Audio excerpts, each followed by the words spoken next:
Јавната општинска установа Искра од Кочани и годинава ќе продолжи со пополнувањето на книжниот фонд, кој ќе се реализира од буџетски средства и сопствени приходи од Министерството за култура, од подароци, донации и депозити. Во текот на 2014 година се очекува да се набават околу 4400 нови книги.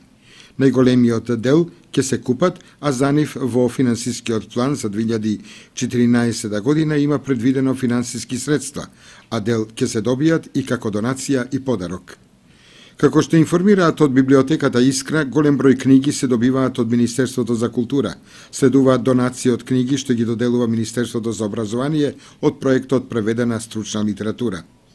Во 2014 година ќе продолжи и континуираното обезбедување на весници и други периодични изданија што редовно излегуваат: дневни весници, неделници, периодични списанија од разни области, литература, култура, уметност, економија, филозофија, екологија, здравство, дизајн, спорт и други.